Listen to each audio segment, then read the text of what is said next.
As soon as the maintenance man opened the apartment door, he knew something was wrong. A terrible stench came from inside, making his stomach turn. But his blood ran cold when he noticed a small, silent pet crate standing in the room's corner. As a handyman in Wichita, Kansas, Wes must have his work cut out for him.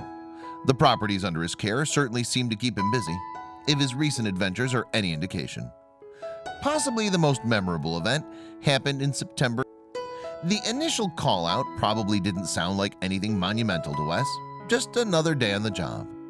To be more specific, someone reported a leak in their building, so the handyman went out to fix it. What's more, he pinpointed the problem to a single apartment.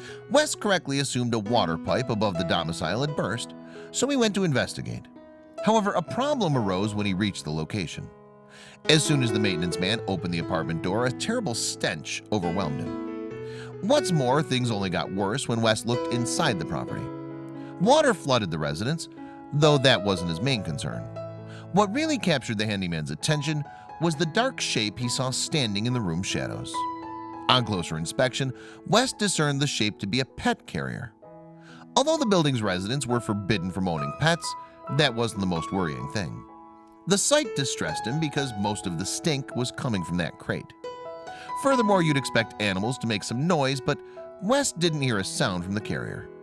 Needless to say, he rushed over to check on the poor creatures, and what he saw broke his heart.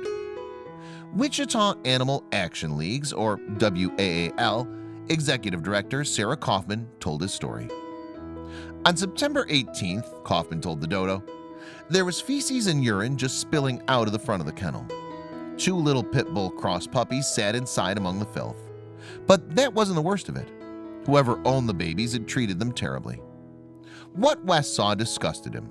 As Kaufman described, she said, he noticed that the puppies couldn't open their mouths, so he shined a flashlight in the crate and realized that they had something wrapped around their muzzles, and that their noses were really swollen and red. At a loss with how to progress, Wes contacted a dog fosterer friend who worked with WAAL. She in turn rang the Wichita-based nonprofit who had some advice. I was like, tell him to wait right there, Kaufman said. I'm on my way and I'm bringing the cavalry. Kaufman herself led a rescue team to the property with the intention of saving the puppers. She and her accompanying animal control officers subsequently whisked the poor dogs to an animal clinic. There, rescuers got a proper look at what bound the pups' mouths shut. We originally thought that it was wire wrapped around their noses because it was so tight, Kaufman recalled. However, it wasn't wire but small rubber bands, sealing the pups' mouths. According to Kaufman, they were no bigger around than my thumb. WAAL's veterinarian surmised that the dog's owner had bound their mouths for a period of 12 to 24 hours. Rescuers removed the bands as carefully as possible. The bands were so tight, though, that the pups couldn't help but yelp in pain. In fact, the doctor said that if Wes had reached the pups any later, their abuse would have had serious consequences. Loss of blood supply to extremities can cause permanent damage to the affected tissue. It might have even robbed the babies of their sense of smell. In addition to their tied snouts, the puppers had also suffered urine burns on their feet. Thankfully, the vets didn't foresee any lasting damage apart from some light scarring. After food and a bath, the pups were free to go, so WAAL sought out a foster for them. Kaufman didn't have to look far either. A loving foster family snapped the pups up. They're such a great testament to how resilient dogs are, Kaufman told the dodo, because I certainly wouldn't be as happy if that happened to me, but they're playing and cuddling with their foster and having a great time.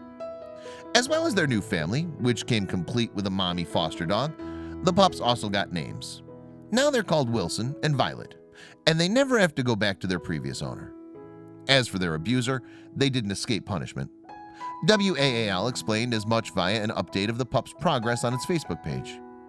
The owner is facing misdemeanor animal abuse, it wrote on September 20th, 2018. We wish it could be charged as a felony, but the way the law is written just doesn't support it. Regardless, the most important thing is that both pups are happy and well. If you've applied to adopt, we've received it, WAAL continued. They cannot go anywhere for quite a while until the courts determine they're no longer needed for evidence. What's more, in a loving environment, their personalities have started to shine.